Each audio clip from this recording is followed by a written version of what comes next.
नमो बुद्धाय, जय भीम। आज 13 एप्रिल आहे आणि आता 12 वाजण्याचा वेळ झालेला आहे, म्हणजे एक 10 मिनिटं कमी आहेत।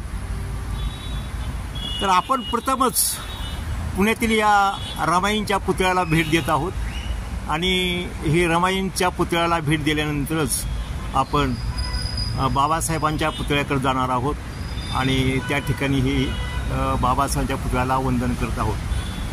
तर रमाईच्या पुतळ्याला विसरता कामा नये आणि म्हणून आपण पहिल्यांदा रमाईला वंदन करत आहोत, मानवंदना देत आहोत आणि आपण यानंतर पुढं लगेचच बाबासाहेबांच्या पुतळ्याकडे जाणार आहोत। बोधिसत्व वंदनातर्फे ही मानवंदना रमाई यांना आम्ही मानवंदना देत आहोत। जय भीम, जय बुद्ध, जय भारत। चला बाबासाहेबांच्या पुण्यातील पुतळ्याकडे। आता बरोबर 12 वाजून 12 मिनिटं झालेले आहेत आणि बाबासाहेबांच्या पुतळ्यावरती मला येण्यासाठी जवळजवळ 15 ते 20 मिनिटं लागली, कारण इतकी गर्दी आहे की मी रमाईच्या पुतळ्यापासून पाहत आलेलो आहे। या ठिकाणी येण्यासाठी मला खूपच वेळ लागला आणि ही गर्दी जर आपण पाहिली खऱ्या अर्थाने आपल्या लक्षात येईल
भारतीय बौद्ध महासभा भीमसेना ओके ओके कोण मोडघरे सर का? मोडघरे सर मोडघरे सरांची ही काय भारतीय बौद्ध सभा पुणे यांची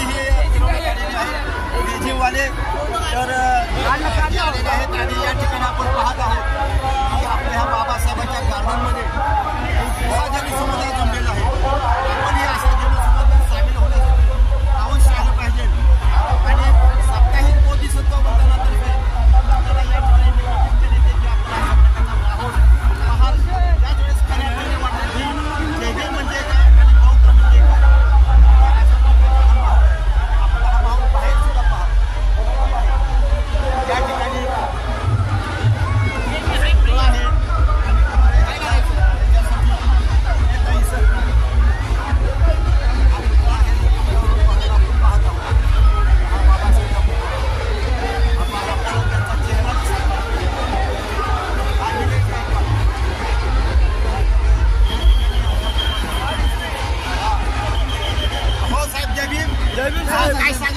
चप्पल काढून मग बोला। प्रतिक्रिया सांगा, प्रतिक्रिया द्या।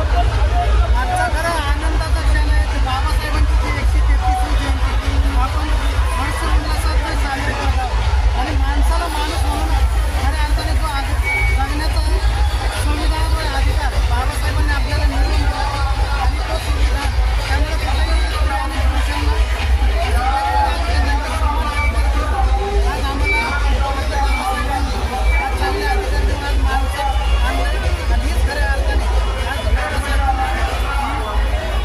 आपलं नाव सांगा आणि कुठून आलात? भारतीय बौद्ध महासभा पुण्याचा खजिनदार राजेश माने या ठिकाणी आपल्यासमोर या यूट्यूब चॅनलमार्फत आपल्याशी संवाद साधला आणि सर्वांना या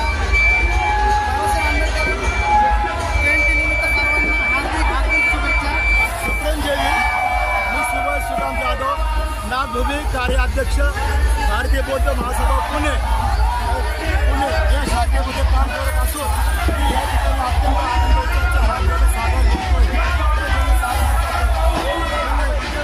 मोठा आहे अखंड पुढील आज आपण या ठिकाणी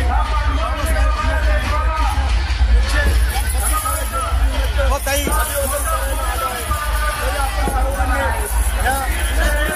सहभागी होऊन बाबासाहेबांना विनम्र अभिवादन करा. तुमचं नाव सांगा आणि संदेश काय सांगाल तुम्ही?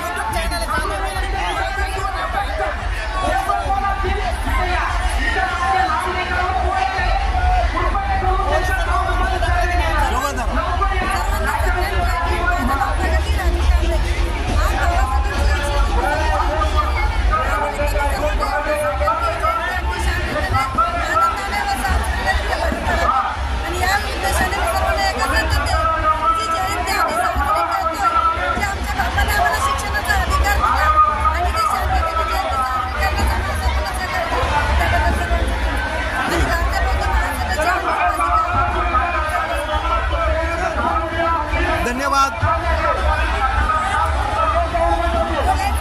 हा बोला बोला तुम्ही. नाव सांगायचं, कुठून आलात, काय आलात?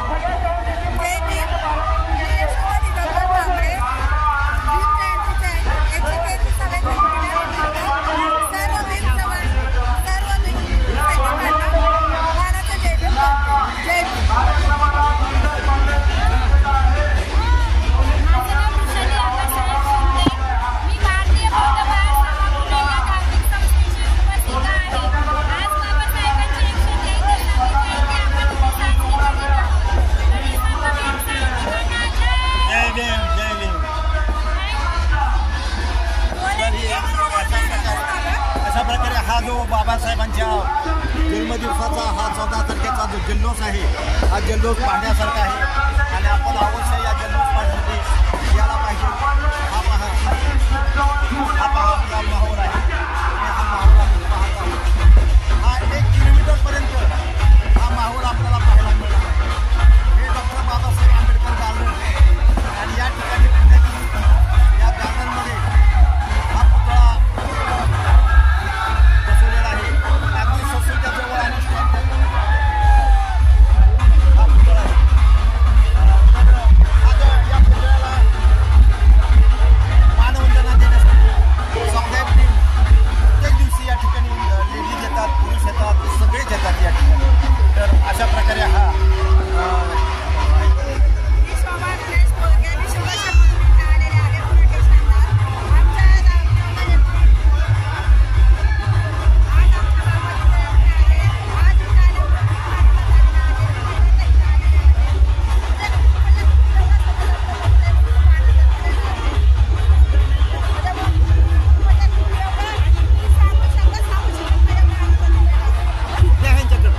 निलाजी हा लगेच लगेच लगेच लगेच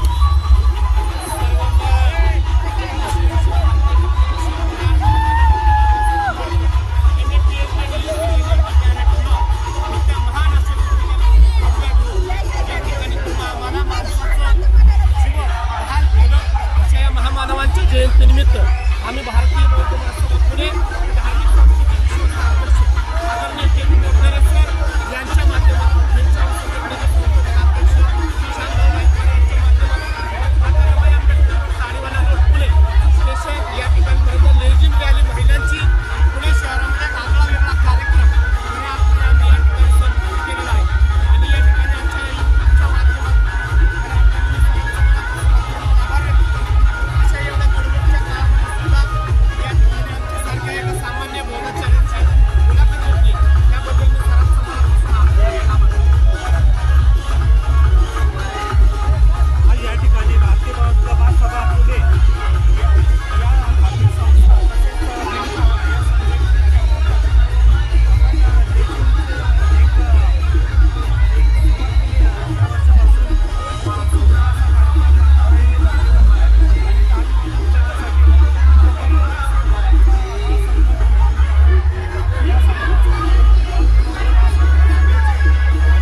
तुम्हाला काय वाटतं इथं आल्यानंतर? छान म्हणजे आणखीन काय काय वाटतं? तुम्ही काय सांगाल ह्या मुलांना वगैरे? तुमचा मुलगा आहे ना, नाव काय तुझं? हा शिवम. बर शिवम, हा बोला तुम्ही आता त्या शिवमची आई. हा okay okay okay, thank you thank you. पहलवान बोला बोला. जय भीम जय भीम. हा बोला. हे तरुण तडफदार कार्यकर्ते आहेत आपले. प्राध्यापक रमाकांत माने. रमाकांत माने साहेब हे प्राध्यापक रमाकांत माने साहेब आहेत. तर ते कोल्हापूरवरून आलेले आहेत. रमाकांत माने साहेब कोल्हापूरवरून आलेले आहेत. तर ते 2 शब्द बोलतील संदेश म्हणून. आज आमच्या महापुरुषांचा आणि डॉक्टर बाबासाहेब आंबेडकरांचं आज जयंती आहे. ही जयंती नसून आज आमच्या महापुरुषांच्या विचाराची जत्रा आज आपण इथं बांधलेली आहे. आज आम्हाला फार चांगलं वाटतं इथं. आज आमच्या महापुरुषांचा जन्म झाला म्हणून आज आम्हाला बोलण्याचा हक्क अधिकार आम्हाला मिळालेला आहे. आज आम्हाला अधिकार मिळाला नसता. आज आमचे जन्माला आले म्हणूनच आज या पद्धतीने आम्ही काय करतो, आज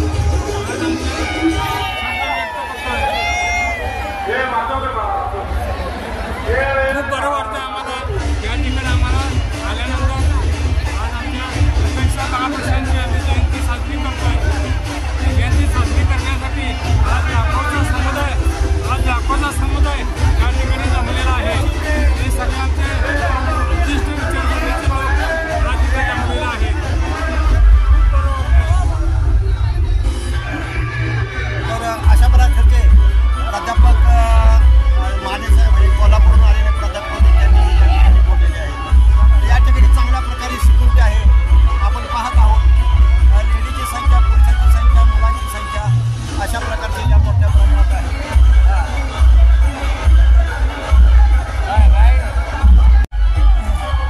हे आपण पाहत आहोत. हे सगळे कार्यकर्ते चालून दबून गेलेले आहेत आणि या ठिकाणी बसलेले आहेत आपल्या या ठिकाणी. अशा प्रकारचे यामध्ये लहान मुलं आहेत. आणि हे लेझिम पथक आहे. विशेष म्हणजे मला वाटतं ताडीवालावरचं लेझिम पथक आहे हे. तर तुम्ही खूप उशिरा काढलेली आहे मिरवणूक. त्यामुळं आम्हाला तुमच्या इथंच यायचं होतं मला, परंतु आता आलं नाही. मनुष्य येऊन गेला तुमच्या इथे. हे आपण लाईन पाहत आहोत आणि इथं एक पहिलवान आहेत की त्यांनी आपल्या खांद्यावर घेऊन मुलाला आणलेलं आहे. आपण या ठिकाणी अशा प्रकारे आलं पाहिजे. प्रत्येकाने आलं पाहिजे या ठिकाणी अशा प्रकारे. किती त्रास झाला किंवा काय झालं तर तुम्ही येणं गरजेचं आहे.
स्टेशन इथं आलेलो आहे.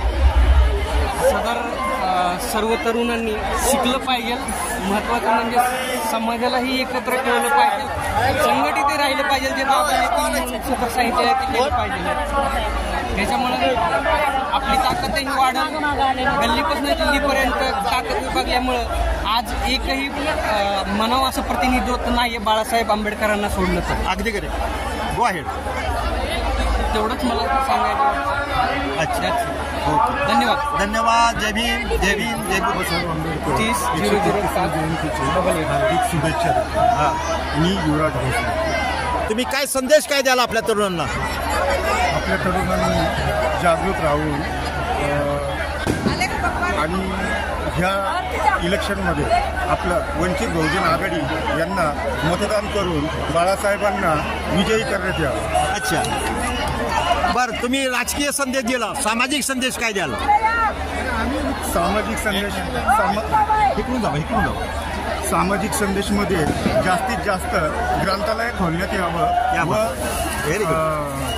व प्रत्येक सामाजिक क्षेत्रामध्ये प्रत्येक तरुणांनी सहभागी होऊन आणि आजची ही निवडणूक ही कौटुंबिक निवडणूक आहे एवढं लक्षात ठेवा. ओके. हे आपण म्हणा की फक्त गर्दी ही मानवंदना देणारीचीच आहे असं काय नाही. तर या ठिकाणी फुलवाल्यांची गर्दी आहे, या ठिकाणी फोटोवाल्यांची गर्दी आहे, स्टॉल या ठिकाणी उभा राहिलेले आहेत. हे पहा, हे स्टॉल आहेत फोटोवाल्याचे फ्रेम्स. या ठिकाणी एवढंच काय नाही, परंतु आपल्या लेडीजच्या यांच्यासाठी माळा गजरे घेऊन या ठिकाणी हे उभा आहेत. आणि इथं हे फोटो वगैरे घेणारे सुद्धा आहेत आपले. म्हणजे खरेदी विक्री सुद्धा रात्रीच्या पासूनच चाललेली आहे, सुरू झालेली आहे असं म्हणलं तर वावगं नाही.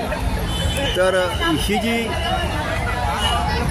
हे आपल्या तरुणांनी हे अशा प्रकारचे आपले हे घेतलेले, ह्यांनी लहान मुलं सुद्धा आणलेलं आहे. किती लहान आहे तरी ह्यांनी आणलेलं आहे. काय सांगाल तुम्ही इतक्या लहान मुलाला घेऊन आलात? काय उद्देश काय आहे? नाव सांगा. हां. आणि इतक्या हां बस अहो फोटो घेतला म्हणजे काहीतरी दाखवलं पाहिजे ना तुम्ही. हा दुसरा स्टॉल आहे काय या ठिकाणी. हा दुसरा स्टॉल आहे आपण पाहत आहोत. हे फुलांचे हार या ठिकाणी ह्यांची ही विक्री मोठ्या प्रमाणात होत आहे. हा जनसमुदाय पाहतो आपण. आता हा जनसमुदाय आलेला आहे. हा सकाळपासून येणार, संध्याकाळपर्यंत येणार आणि जाणार आहे. हे पहा, परतीला निघालेले आहेत काही लोक आणि सकाळी परत याच संख्येने या ठिकाणी लोक असणार आहेत. याच संख्येने लोक या ठिकाणी असणार आहेत सकाळी सुद्धा आपण पाहणार आहोत. तर या ठिकाणी बंदोबस्त पोलिसांचा तेवढाच आहे या ठिकाणी. तर अशा प्रकारचा हा रात्रीच्या म्हणजे 14 एप्रिल आता सुरू झालेली आहे आणि ह्याची ही चुणूक आहे आपण पाहत आहोत. हा पहा माहोल या ठिकाणी. बाबासाहेब आंबेडकर कलेक्टर कचेरीच्या अगदी समोर आहोत आपण. कलेक्टर कचेरीच्या एकदम समोर आहोत आणि हा माहोल आपण पाहत आहोत. हा पहा माहोल, हा 14 एप्रिलचा माहोल आहे आणि या माहोलला पाहूनच आपल्याला प्रेरणा मिळाली पाहिजे. अशा प्रकारचा बाबासाहेबांचं कार्य हे कोणच नाकारू शकत नाही. अगदी जगातल्या कुठल्याही देशामध्ये गेलात तरी बाबासाहेबांच्या बद्दलचा जे काही आदर आहे आणि त्यांच्या या दिवशी, या जन्मदिवशी तरी वादच नाही. की या पुण्यामध्ये जर एवढी गर्दी आहे तर महूमध्ये किती असेल, आंबवड्यामध्ये किती असेल आणि त्यांच्या राजगृहावरती आणि चैत्यभूमीवरती किती असेल याचा विचार करणं हा महत्त्वाचा भाग आहे. तर अशा प्रकारची खचाखच गर्दी आहे. आज जायला मला 15 मिनटं लागलेली आहे मगाशी. तर हा भव्य मंडप आहे. हा भव्य मंडप आहे. हा भव्य मंडप वगैरे हा कॉर्पोरेशनच्या ह्यांनी सहकार्याने हा केलेला असतो. कॉर्पोरेशन या ठिकाणी कंट्रोलिंग करत असतो आणि या ठिकाणी आपणही या ठिकाणी 14 एप्रिलला अवश्य येऊन भेट देणं गरजेचं आहे. शाळा शिका, हुशार व्हा, पोलीस बना, सगळं चांगलं करा. हां. तर हे जे कुटुंब आहे हे पहा, या त्यांच्या लहान मुलांना घेऊन आलेलं आहे. माझा उद्देश असा आहे की लहान मुलांना जोपर्यंत तुम्ही अशा या कार्यक्रमात आणत नाही तोपर्यंत त्यांना अनुभव येणार नाही. बरीच लोक घरी बसतात आणि मस्तपैकी TV मध्ये बघतात. भारताचं संविधान आहे एक नंबर आहे, चांगलं आहे. ते आहे म्हणून आम्ही बाबासाहेब आंबेडकरने संविधान लिहिलं म्हणून आम्ही बस. जय भीम. जय भीम. जय भीम. तर आपण पाहत आहोत की या ठिकाणी हा बहुजनांचा माहोल कशा प्रकारे चाललेला आहे लहान मुलांना, मोठ्या माणसांना सुद्धा त्यांनी आणलेले. काही 80 वर्षापासून 8 वर्षापर्यंतचे या ठिकाणी तुम्हाला बालक दिसतील आणि तरुण आणि त्याचबरोबर सगळे वयस्कर लोकसुद्धा दिसतील. हा पेंडॉल जे आहे, हा पेंडॉल हा कॉर्पोरेशनच्या कॉर्पोरेशनकडून हा पेंडॉल टाकला जातो, दरवर्षी टाकला जातो.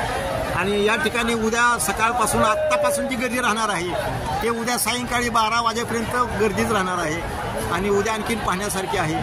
तर आपण पुण्याला जे पाहत आहेत प्रेक्षकांनी पुण्याला यावं आणि या ठिकाणी ह्या बाबासाहेबच्या पुतळ्याला भेट दिल्याशिवाय जाऊ नये. इतरही वेळ असते मी या अवश्य याच 14 तारखेलाच तर याच या, पण होतं इतरही वेळेला या आणि या ठिकाणी प्रेरणा घ्या अशी माझी या साप्ताहिक बोधिसत्व वंदना या आणि बोधिसत्व वंदना न्यूज चॅनल यातर्फे आपल्याला विनंती करण्यात आहे. जय भीम.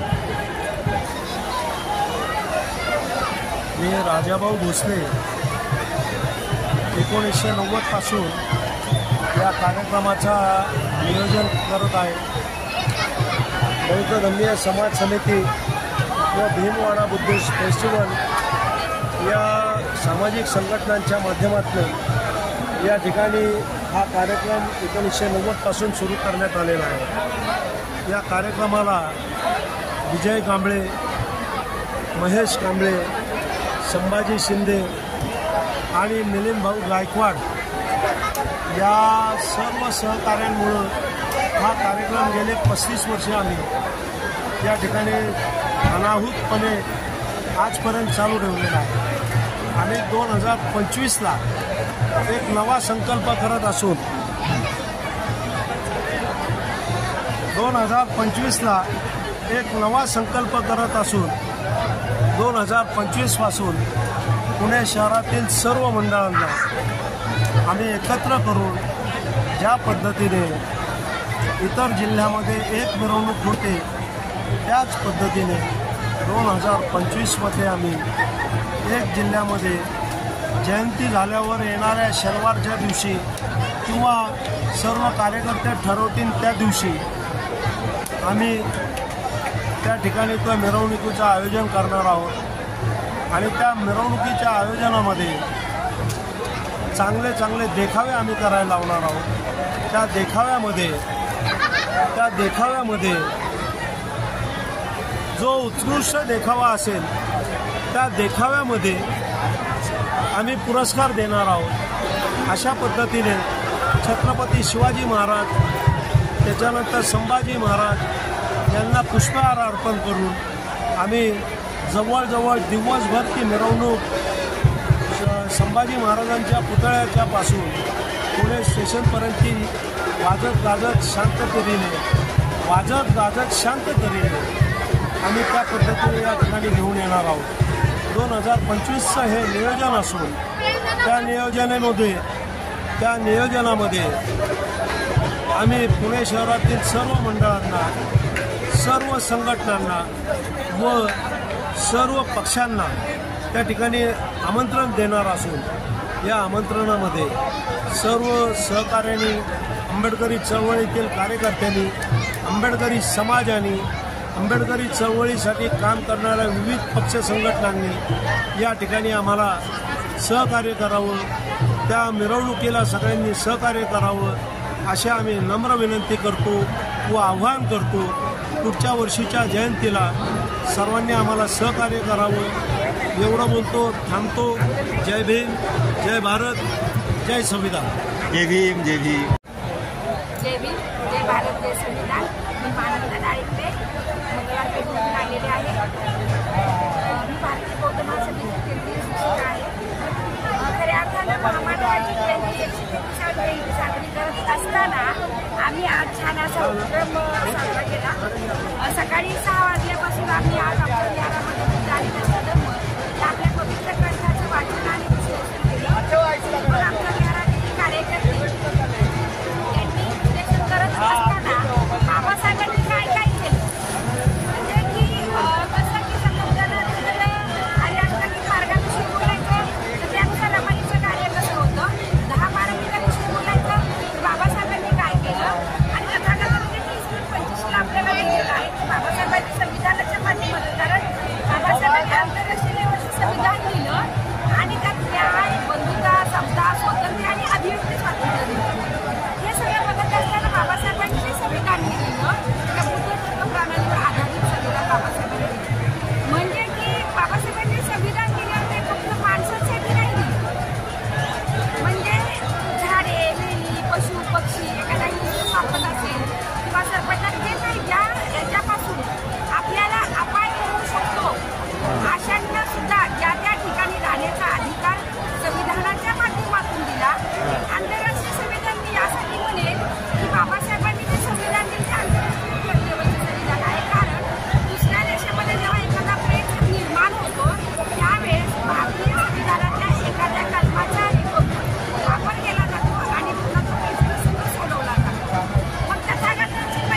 अधिकार दिला.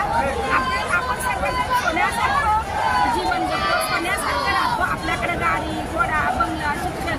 मी स्वतः लग्नानंतर 16 वर्षांनी शिकले आणि मी शिकत असताना की म्हणजे 10वीपासून 91ला माझं लग्न झालं आणि मग 2007-08ला मी BA केलं, MSW केलं, MPhil केलं. म्हणजे या महामानवाची देण आहे. आणि जाती व्यवस्थेनुसार बघायला गेलं की उत्कंठ आहे. त्या 4 वर्ण व्यवस्थेमध्ये त्यानं ज्या जातीमध्ये जन्माला आला त्याच जातीमध्ये त्यानं मरायचं. म्हणजे वरच्यानं खाली यायचं नाही, खालच्यानं वरती जायचं नाही. आणि म्हणूनसाठी असं वाटतं की या महामानवाचे अनंत असे उपकार आपल्यावर आहेत. 4 मुलं मातीत गाडली तेव्हा हे संविधान आपल्याला दिलं. म्हणजे त्या रमाईचा त्याग, तिचं मातृत्व, तिचं दातृत्व, तिनं केलेलं कष्ट, तिचं समर्पण, तिची एकनिष्ठता एवढं सगळं रमाईनं बहाल केलं. तेव्हा हा घटनाकार आपल्याला दिलं. या भारत देशाला बहाल केलेला, विश्वाला बहाल केलेला आपल्याला दिसतो. आणि म्हणूनसाठी जेव्हा हे बोलत असताना बाबासाहेबांची 4 पुत्र जेव्हा मातीत गेली त्यावेळेस आपण बघायला गेलं तर रमाईला जेव्हा बाबासाहेब बॅरिस्टर आहे त्यावेळेस रमाईला बाबासाहेबांच्या स्वागतासाठी जाण्यासाठी साडी नाहीये. ज्यावेळेस मूल गेलेला आहे तर त्या मुलाला कपडा गुंडाळायसाठी पाहिजे तर तो कपडा नाही तर रमाईनं स्वतःच्या साडीचा पदर काढलेला आहे. पण ज्यावेळेस गंगाधर जो आहे तो आजारी पडलेला आहे आणि बाबासाहेबांना रमाईनं पत्रातून लिहिलं की डॉक्टर असे म्हणतात की गंगाधरला जर व्यवस्थित औषधोपचार झाला नाही तर हे बाळ वाचणार नाही. आणि त्यावेळेस बाबासाहेबांना ते पत्र मिळतं. बाबासाहेब ते पत्र वाचतात आणि बाबासाहेब मग त्या पत्राला उत्तर देताना म्हणतात प्रिय रामू अनेक आशीर्वाद की पत्र वाचून दुःख वाटलं पण गंगाधर जात असेल तर जाऊ दे. मी इथं आणलेला मुताज आहे. एक वेळचं जेवण खाऊन मी कसा तरी माझी गुजराण करतोय. ज्यावेळेस ते पत्र इथं भारतामध्ये आलं ते पोस्टमन आला असेल म्हणलं असेल रमा आंबेडकर आणि त्यावेळेस रमाईला असं वाटलं की आता पैसे आलेले आहेत, बाळाला औषधोपचार करायचे आहेत आणि मग ती धावत पडत ते पत्र घ्यायला गेली आणि ते पत्र घेतल्यानंतर ती फाडून बघते तर बाबासाहेबांचं ते पत्र त्याच्यामध्ये पैसे वगैरे काहीच नाही आहेत. आणि मग ती वाचते की मग की बाबासाहेबांनी पहिली ओळ लिहिलेली आहे की रमा गंगाधर जात असेल तर तू जाऊ दे. त्या मातेनं सुद्धा की ती पहिली ओळ वाचली आणि दुसरी ज्या ओळ वाचते की मीच इथं अन्नाला मुहताज आहे. एक वेळचं जेवण खाऊन मी माझी गुजराण करतो. त्यावेळेस त्या पहिल्या ओळीला बाजूला काढलेल्या रमाईनं आणि दुसऱ्या ओळीचा विचार केला रमाईनं आणि रमाई म्हटली की माझा नवरा जर तिकडे सध्या समुद्रापलीकडे उपाशी मरत असेल आणि मी इथं 2-3 वेळचं जेवण करू का. त्यावेळेस रमाईनं अन्न त्याग केलेला दिसतो. मग हे सगळं आपण जेव्हा बघतो तर मग नंतर गंगाधर गेला आणि गंगाधर गेल्यानंतर बाबासाहेबांना रमाईने पत्रातून कळवलं नाही आणि 3 महिन्यात नंतर बाबासाहेबांना कळवलंय आणि तेव्हा ते बाबासाहेबांना म्हणतात की आपला गंगाधर गेला पण हे दुःख तुम्ही माझ्यावर सोडून द्या. आपल्या अभ्यासात व्यत्यय यायला नको म्हणून मुद्दा म्हणूनच मी तुम्हाला सांगितलं आहे केवढं मोठं समर्पण आहे त्या मातेचं.